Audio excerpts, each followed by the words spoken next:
जय हो बाके बिहारी की। श्री बाके बिहारी जी की मंगला आरती क्यों नहीं होती, जानिए यह सत्य।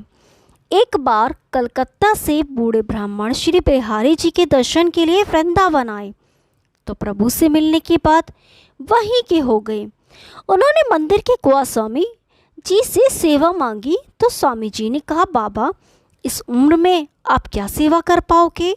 बाबा ने बहुत विनती की तो स्वामी जी ने श्री बिहारी जी की चौखट पर रात की चौकीदारी की सेवा लगा दी और कहा, बाबा आपको यह ध्यान रखना है कि कोई चोर उचक्का मंदिर में प्रवेश ना कर पाए। बाबा ने बड़े भाव से सेवा स्वीकार की। कई वर्ष बीत गए सेवा करते हुए। एक बार क्या देखे हैं कि बिहारी जी आधी रात को चल दिए सेवा कुंज की ओर, तो बाबा जी भी चल दिए उनके पीछे पीछे। सेवा कुंज के नज़दीक पहुंचने पर बिहारी जी थक गए।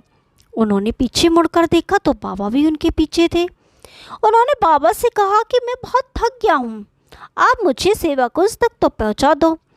बाबा श्री बाके बिहारी जी को अपने कंधों पर बैठाकर सेवा कुंज की चौखट पर ले गए। प्रभु ने बाबा से कहा, मुझे यहीं उतार दो और मेरा इंतज़ार करो। बाबा के मन में आया कि प्रभु इतनी रात में सेवा कुंज में क्या करने आए हैं। जाने की इच्छा से उन्होंने आले से झांक कर देखा तो उन्हें दिव्य प्रकाश नजर आया। उस प्रकाश में उन्होंने श्री बिहारी जी को श्री राधा जी संग रास करते हुए देखा। बाबा की हालत पागलों जैसी हो गई और गिरकर बेहोश हो गए। सुबह बिहारी जी ने बाबा को पुकारा और बाबा से कहा, बाबा मुझे मंदिर तक नहीं ले जाओगे। बाबा ने बिहारी जी को सुबह 4 बजे मंदिर में पहुंचाया और गोस्वामी जी से सारा वृत्तांत कहा। गोस्वामी जी मंगला आरती के लिए बिहारी जी को उठाने लगे तो बाबा ने उनके पांव पकड़ लिए और कहने लगे, मेरे गोविंद अभी तो सोए हैं। कहते हैं कि उसी दिन से साल में जन्माष्टमी को छोड़कर कभी भी श्री बाके बिहारी जी की मंगला आरती नहीं हुई और उसी दिन ही श्री बिहारी जी ने उस बाबा को अपने सेवा धाम में बुला लिया।